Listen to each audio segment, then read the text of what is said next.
कहता का उल्टा चश्मा। आप भी मेरी दुकान गड़ा इलेक्ट्रॉनिक्स संभाल सकते हो। इस गेम में रोज खेलो, रोज जीतो 5000 तक के इनाम। अभी डाउनलोड करो। भाई सोनी, अब बता आइडिया क्या है? ओ 1 मिनट पिढ़ू। और सोनिए जग देना। क्यों? वो जगाना है ना। हाँ? तू जग दे जग दे। Thank you. भी कमाल देखो, मजा आएगा। कौन है? अरे भाई सोनी क्या कर रहा है? तुझे आइडिया सुनने के लिए बुलाया, तेरे खराटे सुनने के लिए नहीं। उठ जा यारा। भाई बता भाई क्या आइडिया है? Thank you. ओ यारो सुनो, हमारी प्रॉब्लम ये है कि हमें खुशी की माँ के घर उसकी मजबूरी जानने के लिए जाना है। और दूसरी प्रॉब्लम ये है कि खुशी की माँ हम सबको पहचानती है। तो आइडिया ये है कि हम में से कोई 2 लोग भेष बदलकर उनके घर जाते हैं। लेकिन थोड़ी भैंस बदल कर जाकर वहां बोलेंगे क्या? अरे भैंस नहीं अय्यर भाई, भैंस। नहीं अय्यर भेस होता है, भेस। नहीं अय्यर वेस्ट होता है, सही शब्द है वेश।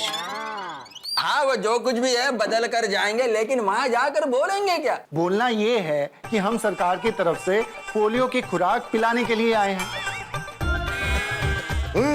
Nice idea. इससे एक तीर से 2 शिकार हो जाएंगे। एक तो उसके घर में कौन कौन है, क्या क्या चल रहा है, ये जानने को मिलेगा। दूसरा उसके घर में खुशी के बारे में उसने क्या बताया वो भी पता चल जाएगा। सही बात है।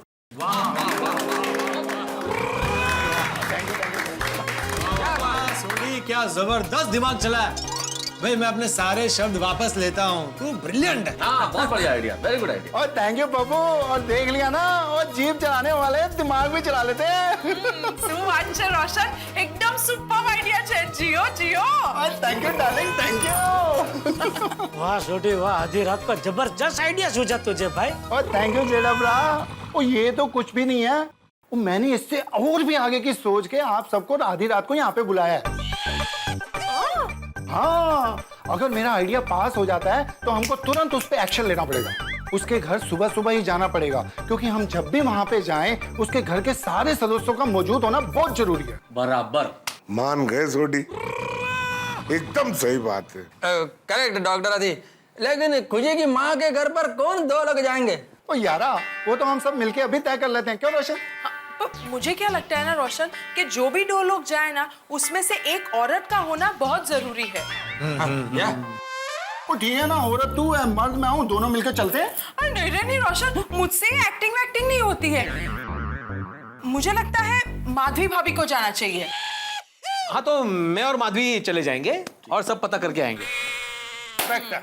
हाँ लेकिन अभी भेस बदल कर जाना है तो फिर मेकअप करना पड़ेगा, मेकअप मैन चाहिए रहेगा। सही बात है। मैं एक बहुत अच्छे मेकअप मैन को जानता हूँ, अमित दादा। मैं उनको एक फोन करूंगा ना तो वो आ जाएंगे। खबरदार, तुम मेकअप मैन को कहते जानते हो क्या? लड़की देखने के लिए मेकअप करके जाते हो? अय्यर भाई मैं एक पत्रकार हूँ। अमित दादा के गुरु हैं श्री आनंद परमार, बहुत बड़े मेकअप मैन हैं। कुछ सालों पहले तूफान एक्सप्रेस में मैंने उनका इंटरव्यू छापा था। तब से उन दोनों के साथ मेरे घरेलू संबंध है। मैं एक फोन करूंगा तो वो आ जाएंगे। और कुछ जानना है आपको? नहीं थैंक यू। चलिए तो फिर ये तय रहा कि कल सुबह भिड़े और माधवी भाभी वेश बदल के उस महिला के घर जाएंगे और ये पता करेंगे कि आखिर क्या मजबूरी थी कि उन्हें खुशी को मंदिर में छोड़ना पड़ा। करेक्ट। और भिड़े संभल के जाना, और जो कुछ पता लगे जरा फोन करना। यस यस बिल्कुल बिल्कुल। चलो ऑल द बेस्ट भाई Bhide. Thank you thank you. All the best. All the best Bhide master. Okay बेटा, ऑल द बेस्ट यारा। बहुत बढ़िया आइडिया निकाला। हाँ भाई।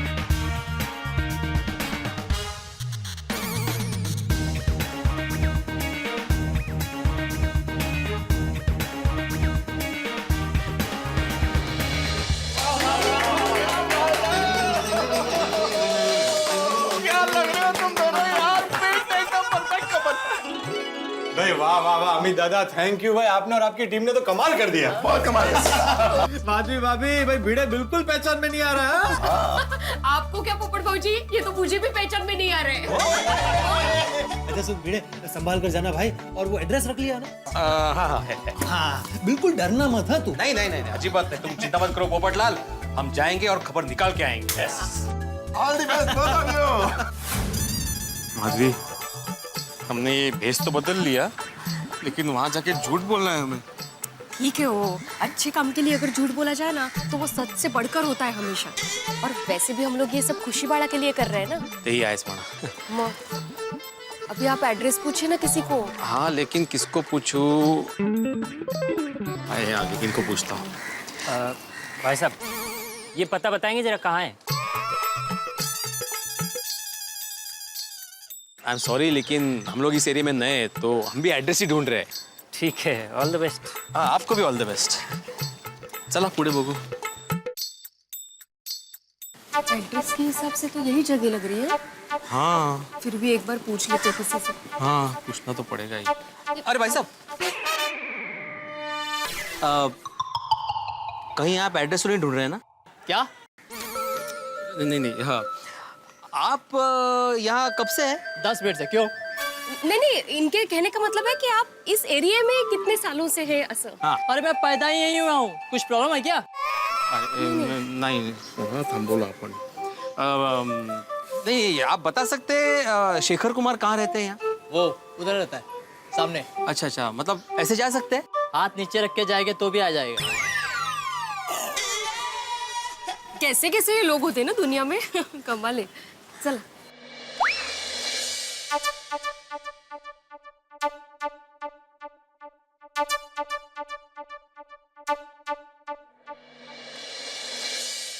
अरे लल्ला के बाबूजी, गोली ले लीजिए, गोली।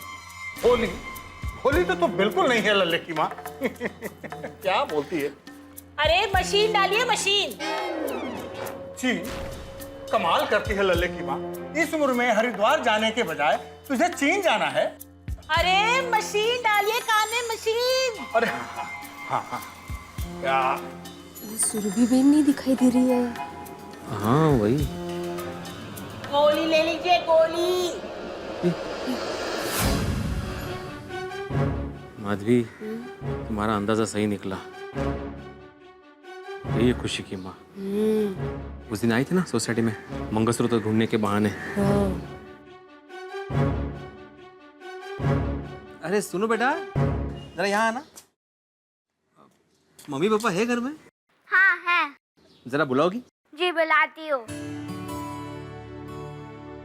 पापा कोई अंदर आया है। बहू, जरा देखो कौन है दरवाजे पे। जी।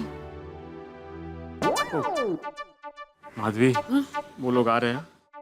तुम्हें घबरू न कहा, बिंदास्त करा। हाँ?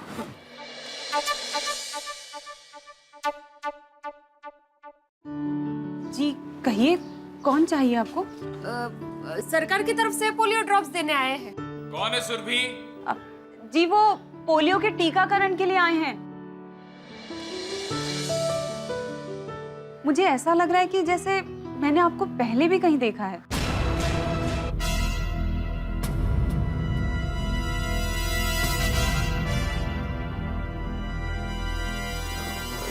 मेरा सब ठीक है। बरोबर है सब। जरूर देखा होगा मैडम, हम लोग क्या है हर साल पोलियो के ड्रॉप्स देने आते ही रहते हैं ना। हाँ, तो आपकी ये बच्ची जब छोटी थी तब हम ही आए थे इसको ड्रॉप पिलाने। ओह अच्छा अच्छा। कितनी बड़ी हो गई नहीं? आपने नाम भी इसका बहुत अच्छा रखा है।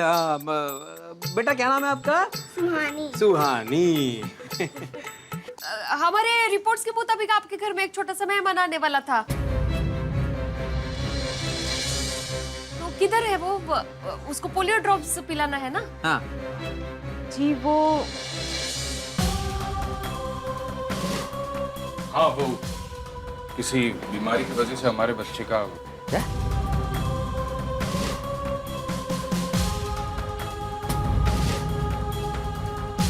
ओह सॉरी, हाँ हमें मालूम नहीं था। लेकिन कोई बात बात नहीं, आपको फूल जैसी एक छोटी सी बच्ची तो है। कौन सी कक्षा में पढ़ती हो बेटा? तीसरी कक्षा में। अच्छा, छान छान। ट्यूशन जाती हो? मेरे फ्रेंड्स जाते हैं पर मैं नहीं जाती। मुझे पढ़ने जाना बहुत अच्छा लगता है। मुझे स्कूल के एक्स्ट्रा क्लासेस और स्पोर्ट्स पे भी जाना बहुत अच्छा लगता है। अरे वाह। लेकिन पापा और दादा दादी मना कर रहे हैं। ए बदतमीज लड़की, बहुत बोलने लगी है। सारा दिन चटर पटर बिल्कुल अपनी माँ पर गई है। चल जा अंदर जा। और हम इसे ट्यूशन फूशन में नहीं भेजते हैं। पता है ट्यूशन की कितनी फीस है? 20,000 रुपए। इतना नहीं है। और आपको पता है ये स्कूल वाले खेल कूद के चक्कर में हजारों रुपए ऐंठने में लगे रहते हैं। अब लड़की पर इतना खर्चा कौन करे?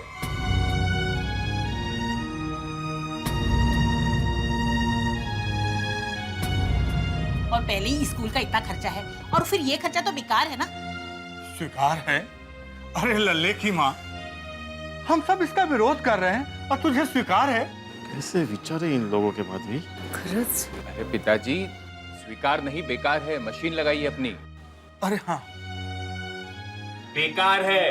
हाँ हाँ बेटा बेकार है। अरे लेकिन आप अपनी बेटी को पढ़ा रहे हो, उसमें बेकार का खर्चा कहाँ से हो गया? अरे भाई साहब, लड़की को इतना पढ़ा लिखा के क्या करना है? रॉकेट में उठा के चांद पे थोड़े भेजना है। हाँ, लड़की जात है, उस पर खर्चा करना मतलब पैसे की बर्बादी। और नहीं तो क्या। और फिर अगर ज्यादा पढ़ लिख गई तो लड़का मिलना भी तो मुश्किल होगा ना शादी के लिए। बिल्कुल, मेरी बीवी इसे घर में थोड़ा बहुत पढ़ा लेती है, बस उतना ही काफी है। पापा मुझे भी जाना है ट्यूशन। अपने फ्रेंड्स के साथ ट्यूशन जाना है पापा प्लीज।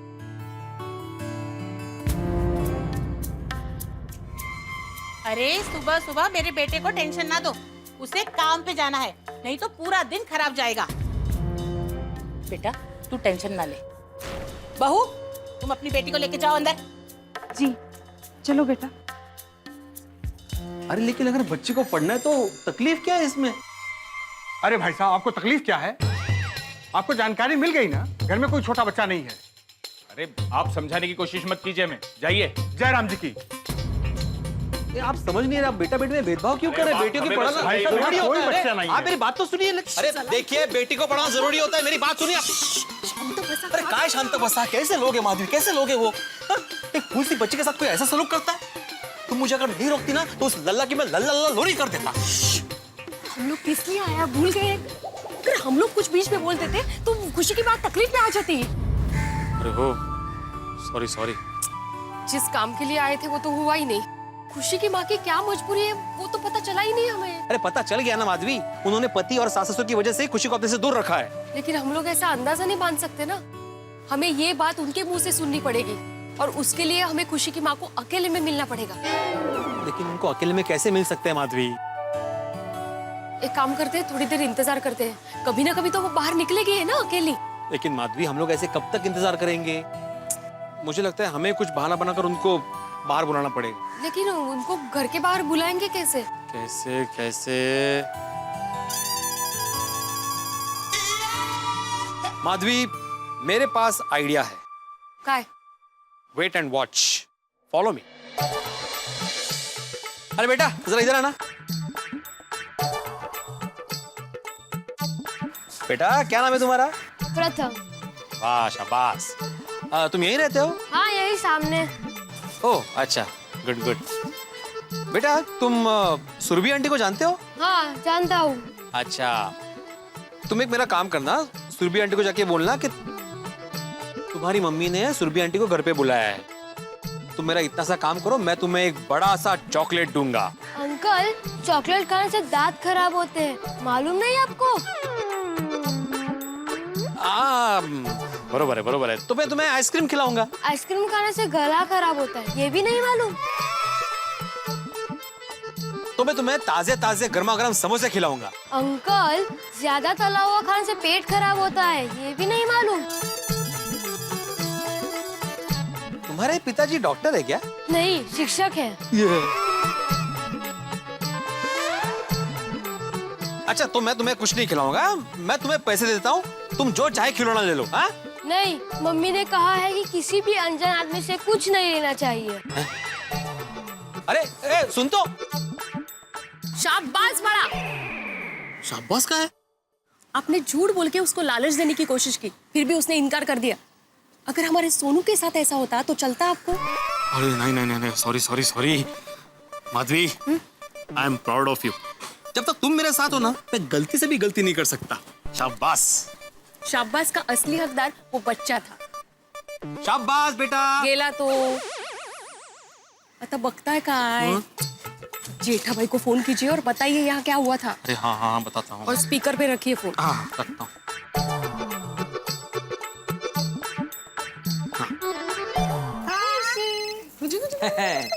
दया बाबूजी, भिड़े का फोन है, स्पीकर पर कर। हाँ हेलो जेठालाल। हाँ भिड़े बोल। हाँ क्या पता चला तुझे? वो एड्रेस बराबर था ना? हाँ जेठालाल, सुरभि बहन इधर ही रहती है। दया भाभी, सुरभि बहन यही रहती है, लेकिन बहुत बुरे हाल में रहती है। मतलब खुशी उनकी दूसरी बेटी है, उनकी और एक बड़ी बेटी भी है। और जेठालाल, जो हमने देखा है ना, उस हिसाब से तो सुरभि बहन के सास ससुर, यहाँ तक कि उसका पति भी उनके साथ बहुत बुरा व्यवहार कर रहे हैं। हाँ, और मुझे तो लगता है इन लोगों ने ही सुरभि बहन को खुशी को छोड़ने के लिए मजबूर किया है। कैसे लोग हैं ये? बापूजी, मैं तो कहता हूँ हम पुलिस को अभी कभी वहाँ ले जाते और ये मामला अभी कभी निपटा देते। नहीं टप्पू के पापा, अभी हम कुछ भी नहीं जानते हैं। पहले सुरभि बहन को बुला के सारी बात जान लेते हैं, उसके पहले हमें कुछ भी नहीं करना चाहिए। जेठिया बहू सही कह रही है। हमें खुशी की माँ से सब कुछ जान लेने के बाद ही तय करना चाहिए कि आगे क्या करना है। हाँ आप लोग ठीक कह रहे हैं, लेकिन उसके लिए हमें सुरभि बहन को अकेले में मिलना पड़ेगा, क्योंकि अपने घर वालों के सामने सुरभि बहन कुछ भी नहीं बोलेगी। हम सुरभि बहन को यहाँ हमारे गोकुलधाम सोसाइटी में बुलाएंगे। कैसे? उसके लिए तो कुछ सोचना पड़ेगा। भिड़े बहन, आप तब तक सोसाइटी में आ जाइए, फिर हम लोग कुछ सोचते हैं। हाँ ठीक है, हम लोग यहाँ से निकलते हैं। हाँ। दया खुशी की माँ को गोकुलधाम सोसाइटी में बुलाएंगे कैसे?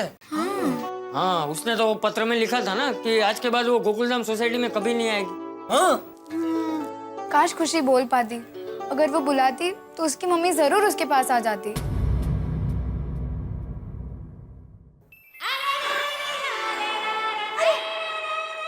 सोनू दिखा, क्या आइडिया दिया है। सुरभि बहन को यहाँ गोकुलधाम सोसाइटी में अकेले बुलाने का आइडिया मिल गया। क्या? जब बेटी बुलाती है तो माँ को आना ही पड़ता है। जब खुशी अपनी मम्मी को बुलाएगी तो सुरभि बहन दुनिया के सारे बंधन तोड़ के यहाँ गोकुलधाम सोसाइटी में आ ही जाएंगे। तो क्या कहना चाहती है दया? कुछ समझ में नहीं आ रहा है। टप्पू दिखा। हाँ मम्मी।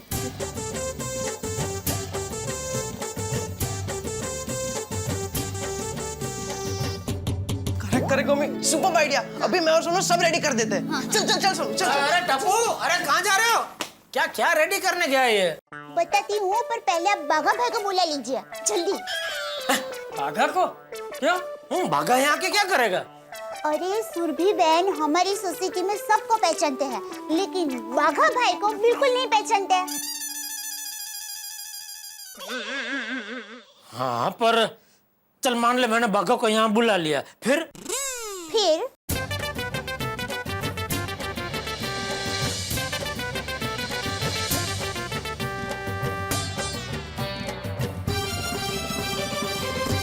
वाह दया, वाह शाबाश, क्या आइडिया निकाला है तूने।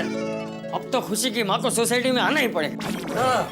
हाँ बापूजी, और ये भी पता चल जाएगा कि ऐसी क्या मजबूरी थी जिसकी वजह से एक माँ को अपनी फूल जैसी बेटी को मंदिर में अकेला छोड़ना पड़ा।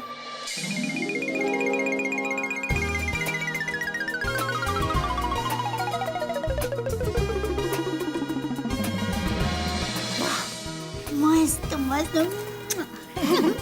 बहुत अच्छा किया दिक्का। वाह थैंक यू मम्मी। पैंट तो ना पैंट।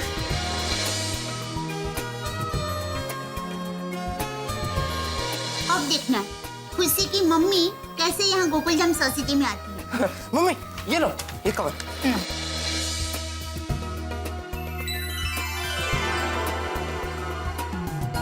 सॉरी हम बाघा भाई आपको जरा तकलीफ दे रहे हैं। अरे सेठानी जी, कैसी बात कर रही हैं आप?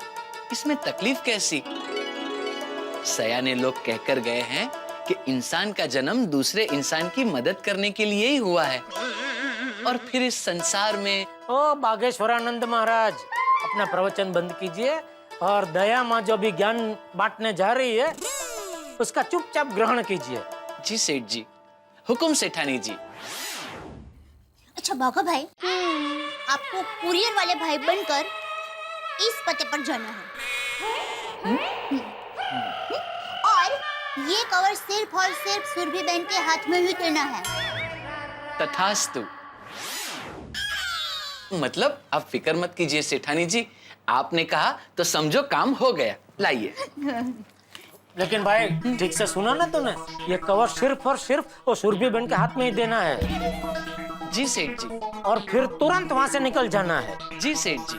और जाते जाते बीच में बावरी को मिलने नहीं जाना है। सेठ जी आप निश्चिंत हो जाइए, मैं यहाँ से निकलकर सीधा इसी एड्रेस पे जाऊंगा। तकलियास्तु। जी।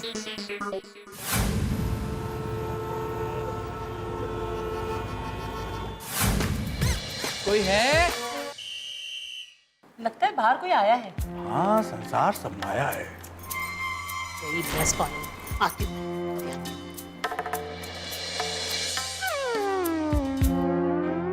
जी सुरभि जी? नहीं, मैं उसकी सास हूँ। ओह अच्छा अच्छा, सुरभि जी को बुला दीजिए ना, उनके नाम का कुरियर है। लाओ दे दो मुझे। ये कवर सिर्फ और सिर्फ सुरभि बहन के हाथ में ही देना है। नहीं, मैं आपको नहीं दे सकता। क्यों? मुझे क्यों नहीं दे सकते? सेठानी जी ने मना किया है। क्या? वो मतलब वो हमारी कंपनी पॉलिसी के खिलाफ है। क्या है, जिसके नाम का कुरियर हो उसी के हाथ में कुरियर देना चाहिए। अजीब नियम है। रुको अभी बुलाती हूँ। बहू, खाना अभी तो खाया था खाना। आप ये मशीन लगाइए। बहू जरा बाहर आना। जी माँ जी। देख तेरे लिए कुछ आया है। आप ही सुरभि जी हैं? जी हाँ, मैं ही हूँ। सुरभि जी, ये आपके नाम का कुरियर आया है, ये आप यहाँ साइन कर दीजिए। आप ना पट्टी लगा के रखिए, पूरा दिन आपको जवाब देने निकल जाता है। अच्छा, देख लेना बराबर, ठीक है? हाँ।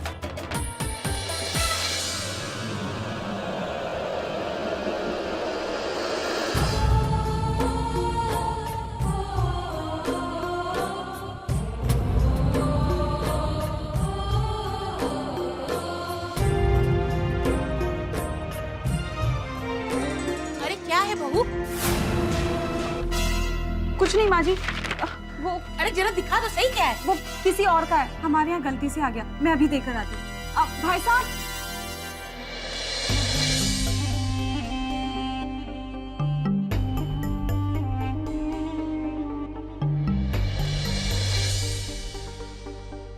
मेरी प्यारी माँ, तुम मुझे आखिरी बार मिलने भी नहीं आई। मैं तुम्हारा इंतजार कर रही थी। आखिरी बार अपनी बेटी को मिलने आ जाओ माँ, फिर चाहे तो कभी मेरा मुंह मत देखना, लेकिन एक बार आ जाओ, सिर्फ एक बार। तुम्हारी प्यारी बेटी खुशी।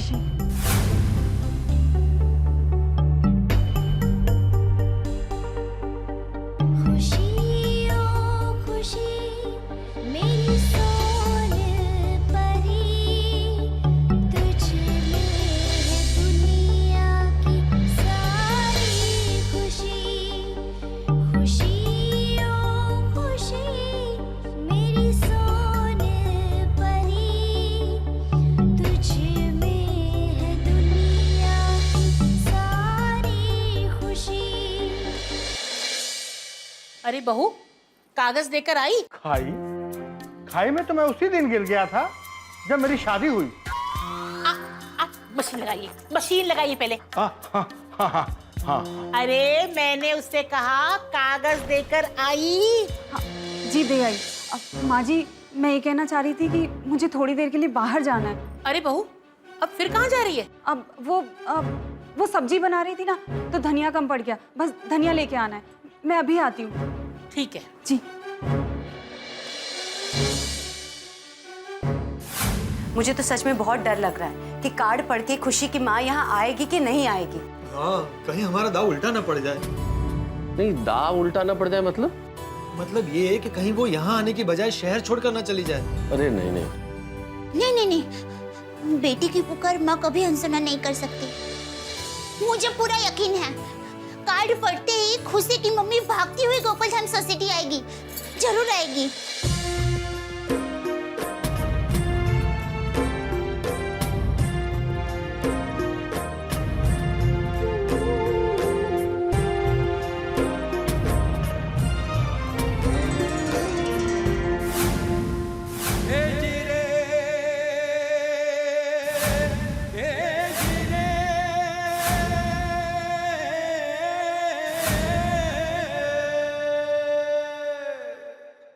आप सब यहाँ?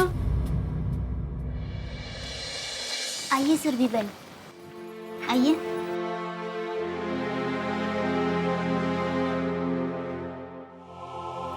आइए, बैठिए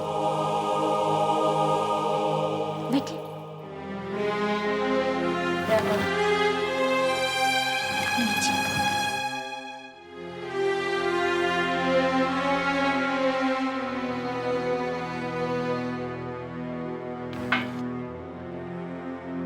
हमने कार्ड भेजकर आपको यहाँ बुलाया है। माफ करना, हमारे पास आपको यहाँ बुलाने का और कोई रास्ता ही नहीं था। पर आपने मुझे यहाँ क्यों बुलाया है? और मेरे घर का पता कैसे मिला आप लोगों को? देखो बेटा, ढूंढने से तो भगवान भी मिल जाते हैं। और आपने जैसे अपनी बेटी को ढूंढ लिया था, ठीक वैसे ही आपकी बेटी के लिए हमने आपको ढूंढ लिया। नहीं नहीं, खुशी मेरी बेटी नहीं है, वो आप ही की बेटी है। मैं उसकी माँ नहीं हूँ। अच्छा, तो अगर आप उनकी माँ नहीं है, तो शुभम मैटरनिटी होम में उसे किसने जन्म दिया था? हाँ। और अपनी बेटी की रक्षा के लिए अम्बे माता का लॉकेट किसने पहनाया था उसे? हाँ। और इतनी छोटी सी बच्ची को ये शिव मंदिर में अकेला किसने छोड़ दिया था? बोलिए। दोस्तों, देखो बेटा, हमें सब पता चल गया है, इसलिए हमसे कुछ भी छुपाने का कोई फायदा नहीं।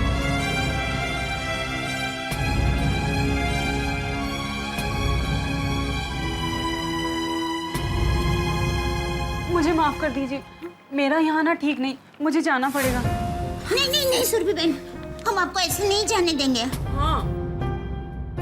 देखिए सुरभि जी, जो सवाल इतने दिनों से हम सभी के मन में है, उसका जवाब तो आपको देना ही पड़ेगा। सही बात है। और आपको बताना पड़ेगा। हम सब जानना चाहते हैं कि आखिर ऐसी क्या मजबूरी थी कि आपने ऐसी फूल जैसी नाजुक बच्ची को मंदिर में छोड़ दिया। मैं आपके सवालों का जवाब नहीं दे सकती, मेरे लिए बहुत बड़ी मुसीबत हो जाएगी। मुझे यहाँ से जाना होगा। देखिए देखिए बहन जी, हम आपसे वादा करते हैं, जैसे हमने आपको ढूंढ लिया, ठीक उसी तरह हम आपकी समस्या का हल भी ढूंढ लेंगे। विश्वास रखिए। बिल्कुल बिल्कुल। मेरी मुसीबत का कोई हल नहीं। देखिए सुरभि जी, पूरी दुनिया में हम गोकुलधाम वालों से ज्यादा जिद्दी कोई नहीं है। अगर आपने हमारी सारी बातों का जवाब नहीं दिया ना, तो हम लोग यहाँ पे डटे रहेंगे। बिल्कुल बिल्कुल छोटी। अभी खुशी दया आंटी के पास जाएगी। खुशी, हम लोग सब नीचे खेलने जा रहे हैं। हाँ बेटा।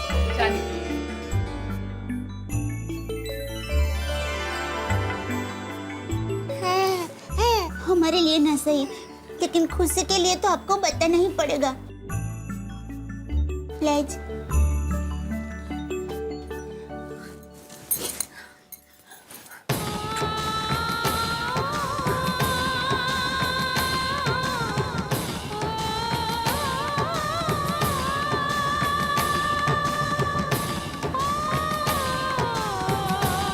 क्या तुम अपनी बच्ची से इतना प्यार करती हो, तो फिर उसे मंदिर में अकेले क्यों छोड़ दिया था?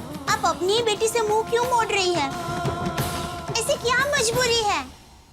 बताती हूँ। मेरे सास ससुर पुराने ख्यालात के हैं और उनकी वजह से मेरे पति की भी सोच वैसी होगी। उनका मानना है कि बेटा वंश को आगे बढ़ाता है, माँ बाप का नाम रोशन करता है, और बेटियां सर पर बोझ होती हैं। ये मुझे तभी पता चल गया था जब मेरी पहली बेटी सुहानी का जन्म हुआ था, और जब दूसरा बच्चा आने वाला था तो बेटे को लेके उनका जुनून देखकर मैं डर गई थी जब उन्हें पता चला कि घर में दूसरा बच्चा आने वाला है, तो बेटा आने वाला है, बेटा आने वाला है ये कहकर उन्होंने घर में मिठाइयाँ बांटना शुरू कर दिया था।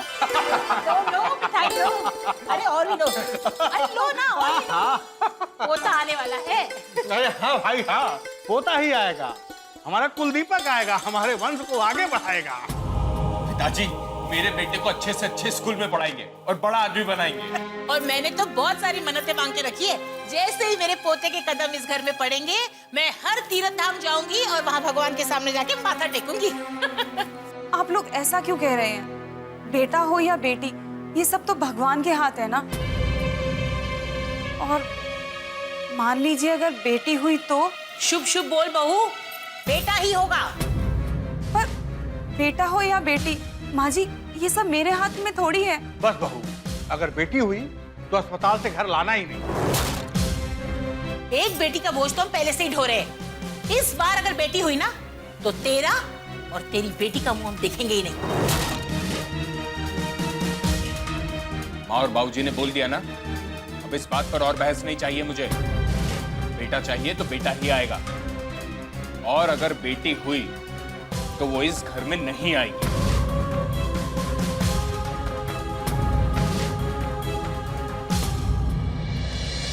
मैंने अपने पति को भी समझाने की कोशिश की, पर वो भी मेरी एक सुनने को तैयार नहीं थे। उनके भी सर पे बेटे का भूत सवार था। अगर बेटी हुई तो? अरे इस जमाने में दो दो बेटियों का बोझ कौन उठाएगा? इनकी पढ़ाई लिखाई, इनकी शादी कराना, एक आदमी की पूरी जिंदगी की कमाई लग जाती है इसमें। और फिर बेटी किस काम की? वो बोझ नहीं तो और क्या है? अगर यही बात है तो हम दूसरा बच्चा क्यों कर रहे हैं? एक ही काफी है। अरे वो बेटी है बेटी, मुझे बेटा चाहिए, बेटा इस घर का वारिस।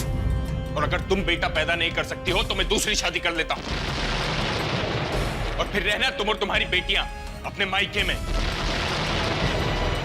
कान खोलकर सुन लो, मुझे बेटा ही चाहिए, बेटा बेटा।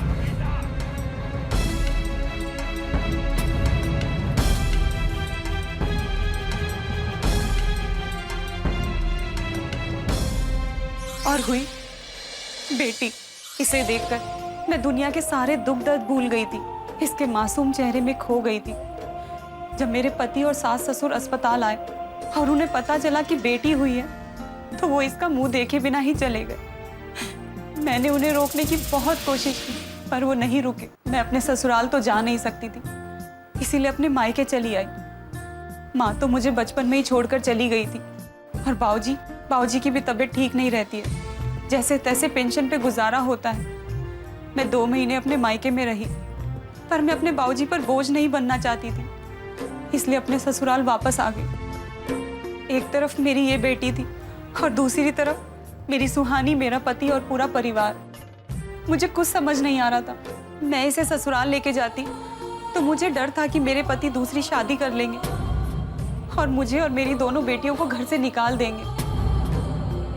मैं इतनी पढ़ी लिखी भी नहीं हूँ कि अपने पैरों पर खड़ी हो सकूं और अपनी दोनों बेटियों की परवरिश कर सकूं। इसीलिए अपनी एक बेटी की जिंदगी बचाने के लिए मैंने अपने दिल पर पत्थर रखकर अपनी खुशी को छोड़ने का निर्णय लिया और मैं सीधे अम्बे माँ के मंदिर पहुंच गई। मुझे पक्का यकीन था कि अम्बे माँ इसकी रक्षा करेगी, इसीलिए मैंने खुशी को मंदिर में छोड़ने का निर्णय किया। सुरभि बहन, आपको उसी वक्त पुलिस की मदद लेनी चाहिए थी। हाँ, और पुलिस आपकी मदद जरूर करती। तो और पुलिस आपके पति और आपके सास ससुर को जरूर सबक सिखाती। सही बात है। मैं डर गई थी, मुझे कुछ समझ नहीं आ रहा था और मैं बस अपनी बेटी को लेकर मंदिर पहुंच गई।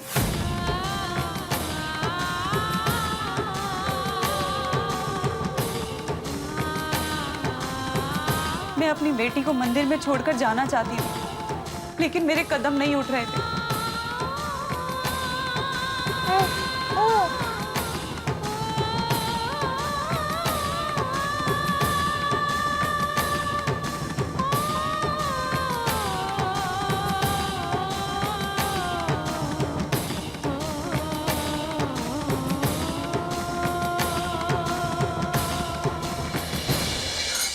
हे भगवान, मैं अपनी फूल सी बच्ची को आपके भरोसे छोड़कर जा रही हूँ। आप मेरी बच्ची का ख्याल रखना।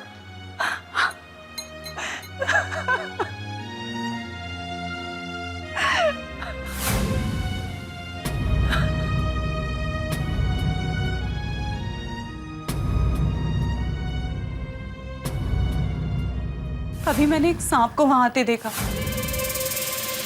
मैं उसके पास जाने ही वाली थी कि मैंने वहां आपको आते हुए देखा।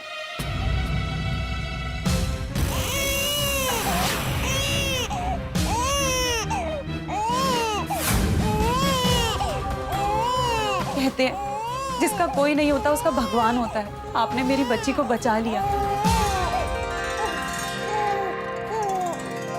और उसे अपने हाथों में उठा लिया। मैं ये सब छिपकर देख रही थी। आपने इधर उधर देखा, आवाज लगाई, ढूंढने की कोशिश भी की, लेकिन आपके सामने आने की मेरी हिम्मत नहीं हुई।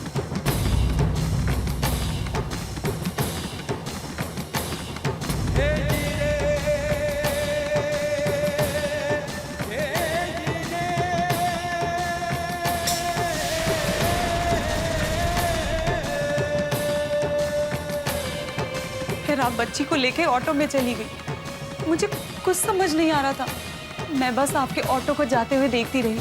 मैंने अपने ससुराल में बोल दिया कि बच्ची कोई बीमारी के कारण बच नहीं पाई, लेकिन उन्हें कोई फर्क नहीं पड़ा।